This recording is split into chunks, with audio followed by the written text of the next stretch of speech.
Vamos falar aqui a respeito do Filho de Deus, o qual muita gente diz que ele não é Deus porque é filho.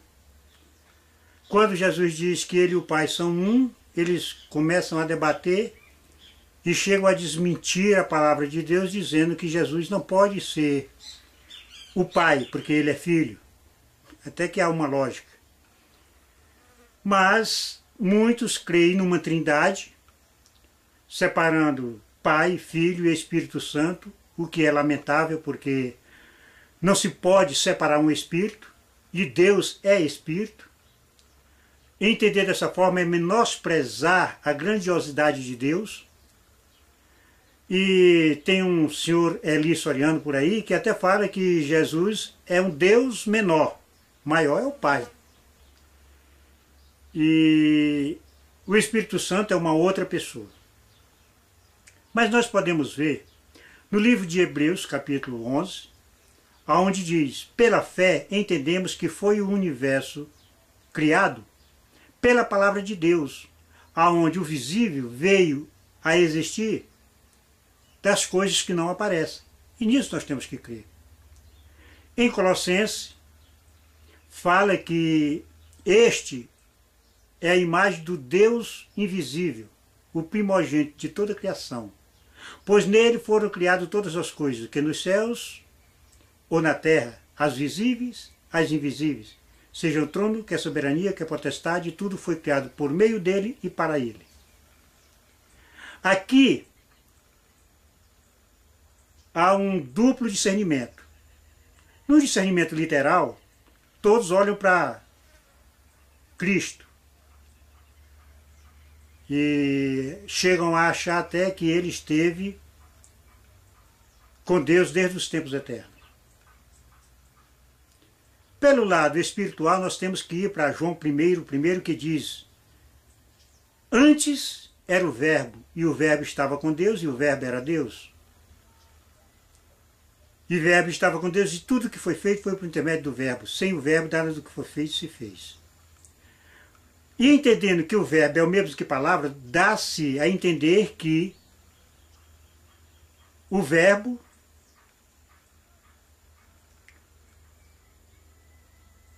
é o meio pelo qual Deus criou todas as coisas. E Jesus, por que que ele está como a imagem do Deus invisível? Nós podemos ir lá para Gênesis, que nós vemos aí, vamos ver o que Deus disse na criação de Adão: façamos o homem segundo nossa imagem, conforme nossa semelhança. Então, Jesus é a semelhança de Deus por não ter pecado. E nele está o próprio Deus. Ele é a imagem do Deus invisível. Mas quem é o Filho de Deus realmente? Entendendo que o Verbo é palavra, como eu falei, nós podemos dizer: antes era a palavra estava com Deus e a palavra era Deus. Nada do que foi feito sem a palavra não poderia ser feito. Porque não poderia existir terra se Deus não dissera: haja terra, para poder acontecer. É que em Deus está a sua palavra, a qual é Espírito. Pois a palavra é a revelação de um Espírito, seja qual Espírito for. E na palavra está contido o poder daquele que a pronunciou. No caso de Deus, a sua palavra tem o poder do próprio Deus, porque ela é o Espírito de Deus. Por isso, ela tem o poder de se materializar naquilo que lhe apraz, ou em forma humana, ou em um poder invisível, contudo que seja forma de cumprir tudo aquilo para o qual ela foi designada. Ele mesmo diz: assim será a palavra que sair da minha boca, ela não me retornará vazia, mas prosperará naquilo para o que a designei. Essa é a palavra de Deus, esse é o Espírito de Deus, esse é o Filho de Deus. Como diz, o Verbo se fez carne, ou seja, a palavra se materializou em forma humana para poder lidar com os humanos. Essa obra lhe fora confiada por Deus, Pai. Nós podemos ver, para nós entender melhor quem é Jesus, nós temos que ir para o livro de Isaías, no primeiro capítulo, no verso de 10 ao 14, que ali nós vamos ver esse Espírito de Cristo, antes de sua carne, rejeitando os sacrifícios da lei de Moisés, porque eles estavam profanando os átrios de Deus, com suas ofertas doentes, as quais tinham que ser sadias porque simbolizavam a Cristo. E lá em Malaquias nós podemos ver Deus dizendo que eles achavam que a mesa do Senhor era desprezível, se podia oferecer qualquer tipo de animal enfermo. Deus até chega a dizer: apresenta-o a teu governador para ver se ele tem agrado em ti e te será favorável. Com essa rejeição, chegou o chamamento da graça, aonde o Espírito diz: arrazoemos. Ainda que teus pecados sejam vermelhos como o carmesim, se tornarão branco como a lã. A respeito dessa graça, os profetas profetizaram. E esse Espírito, Filho de Deus, o qual Jesus, Filho do homem, havia de receber, esse Espírito, na pessoa de Davi, no Salmo 40, fala a respeito de tudo que está escrito sobre ele. E no Salmo 40, ele vai e diz: sacrifícios e oferta não quiseste, nem com isso te deleitaste. Abriste meus ouvidos, diz o Espírito. Ou seja, Pai, estou ouvindo. Chegou a hora de eu me manifestar ao mundo em forma humana, digamos. E esse Espírito chega a dizer o porquê ele haveria de se manifestar ao mundo em forma humana. E ele diz: no rolo do livro está escrito a meu respeito. Aí nós vamos para Lucas, capítulo 24, e lá nós vimos dizendo que, começando por Moisés, discorrendo por todos os profetas, né, falava a respeito do Messias prometido.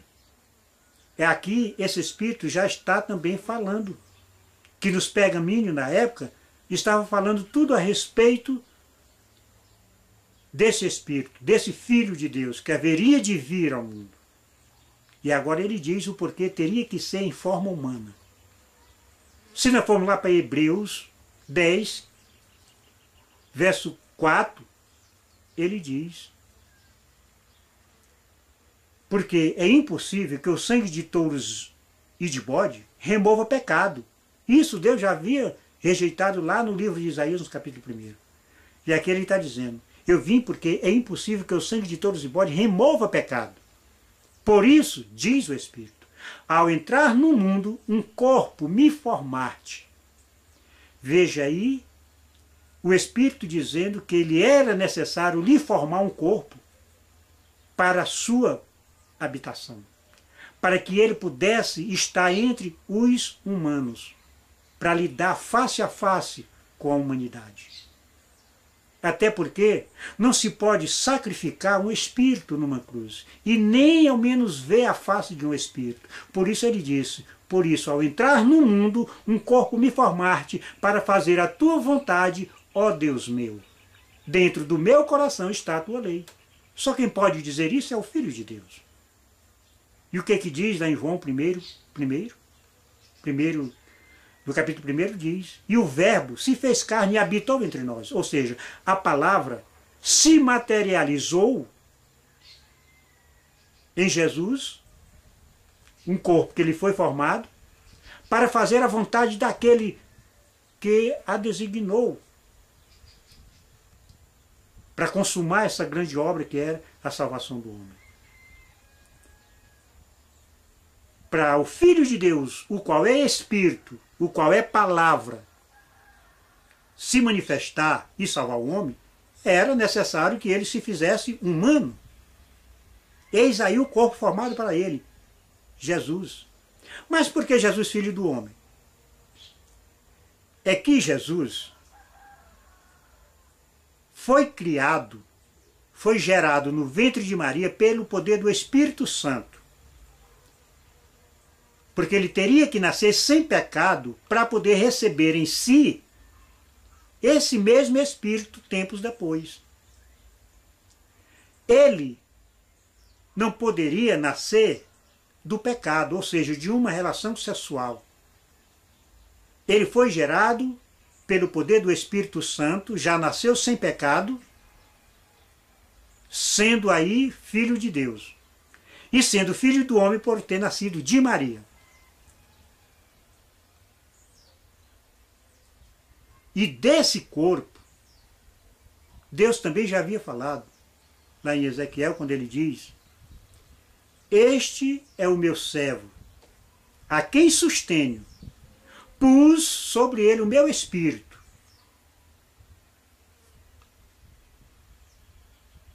Este é o meu filho amado, em quem me comprazo. Você pode ver Deus falando que esse seu servo, Jesus, o escolhido, Deus iria suster, iria manter ele sem pecado, para que Deus pudesse se manifestar nele. E isso nós podemos ver no batismo de Jesus, quando João batizou Jesus, logo saiu Jesus da água e viu-se o Espírito de Deus descendo sobre ele em forma de pomba.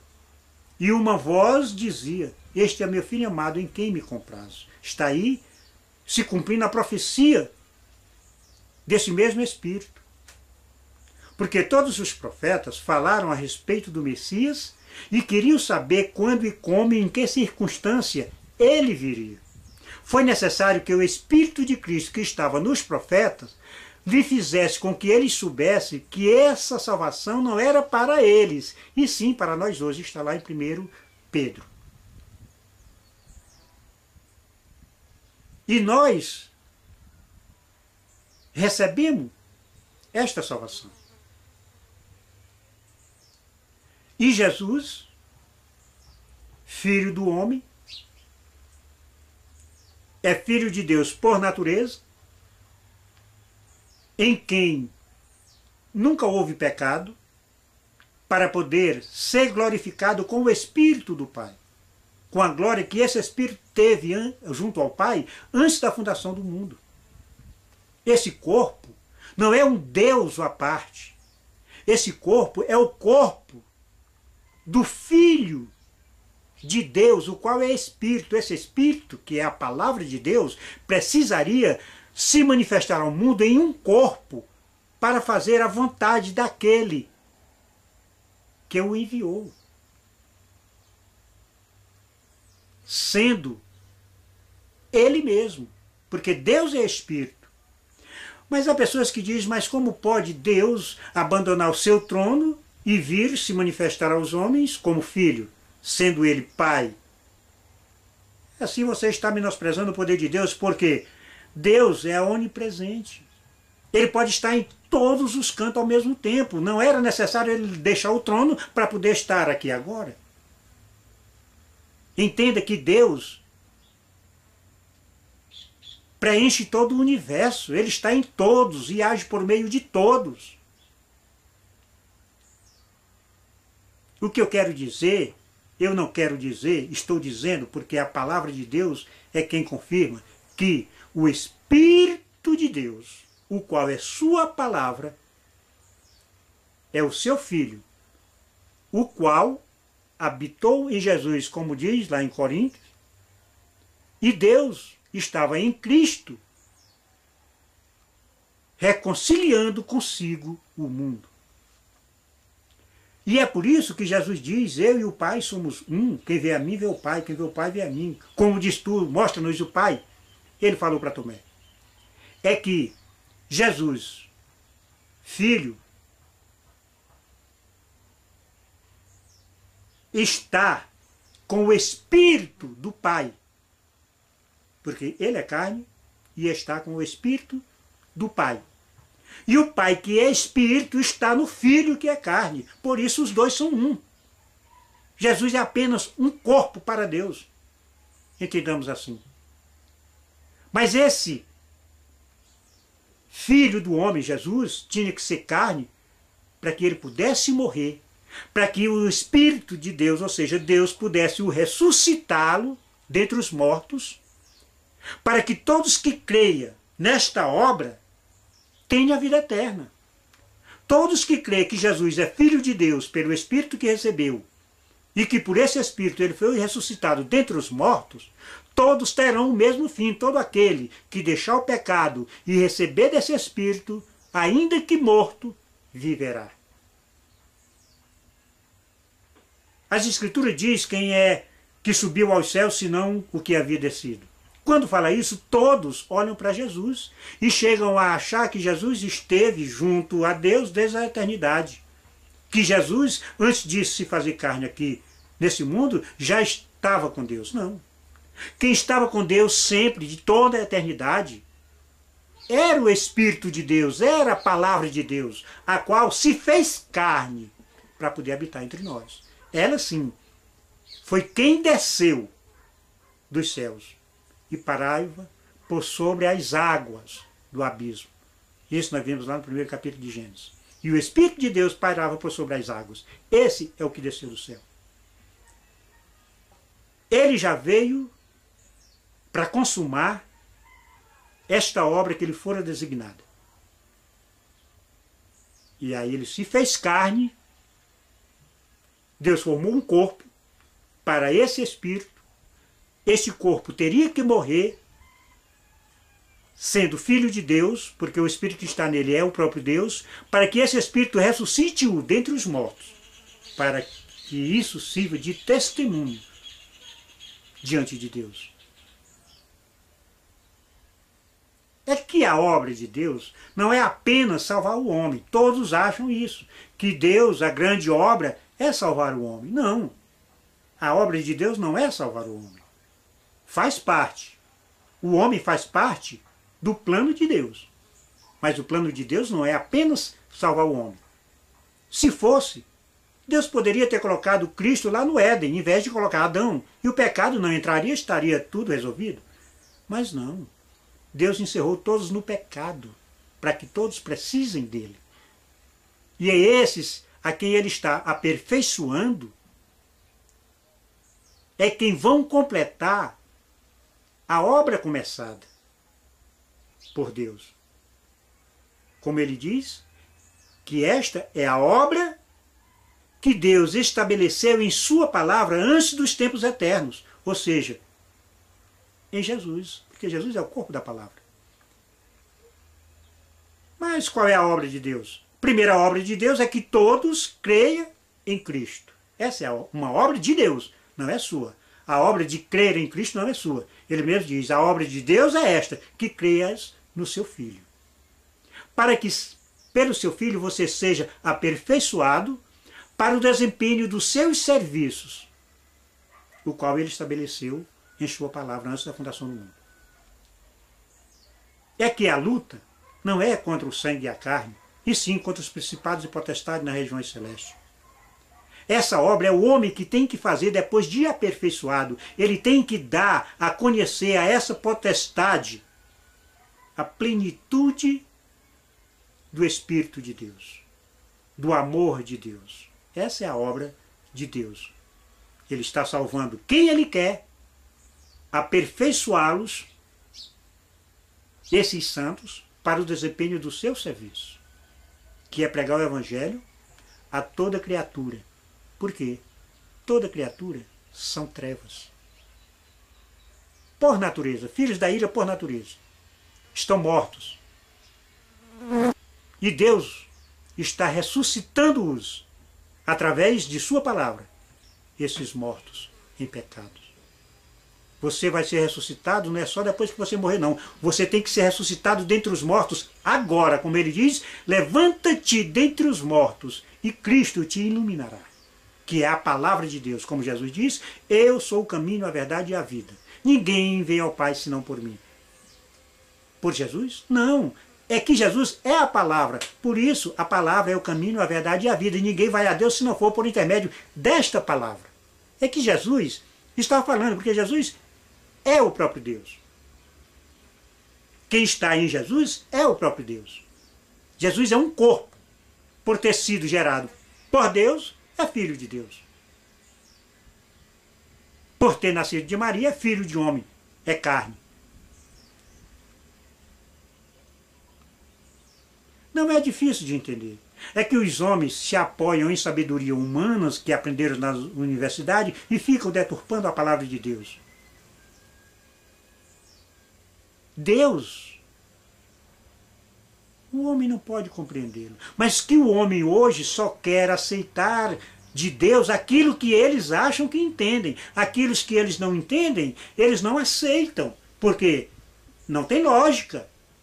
Mas eles não sabem é que a lógica do homem não funciona para Deus. Deus está além da lógica humana. Deus diz, eu não penso como homem. Meus pensamentos são mais altos que vossos pensamentos. O homem é apenas trevas, como eu disse. Como ele diz, se há as trevas que em ti há, se a luz que em ti há for treva, que grandes trevas serão. O homem não tem o poder de si mesmo de conhecer nada do Espírito de Deus. O Espírito de Deus é quem se revela ao homem.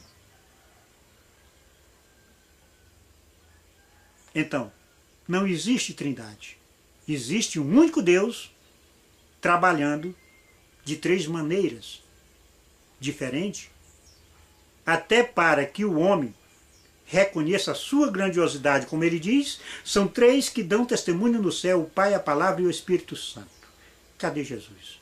Jesus, como filho, teria que estar ali dando testemunho, mas não está. Está o Pai, a Palavra e o Espírito Santo. Mas sabe por que ele não está? Porque ele é a Palavra. Por isso, Pai, Palavra e Espírito Santo. No livro de Hebreu você pode ver ele dizendo, como acima lá nos Salmos, nem com isso te deleitar-te coisas que se oferecem segundo a lei. Então eu disse, eis aqui estou no rolo do livro para fazer a tua vontade, ó Deus meu. Remove o primeiro para estabelecer o segundo. E o que foi que Jesus disse a seus discípulos? Se vocês me amassem, alegrai-vos, porque eu vou para o Pai. Se eu não for, o Espírito Santo não virá. Se eu for, eu o enviarei. Então, Jesus foi removido aos céus e foi estabelecido entre nós agora o Espírito Santo, o qual estava em Cristo, o qual é o Filho de Deus. Eu espero responder a alguém que postar algumas perguntas, porque aqui cabe muitos pontos, ficou muitos pontos em aberto, porque até que não dá para falar tudo nesse pequeno vídeo. Mas a certeza é esta. Um só Deus, Pai. Amém.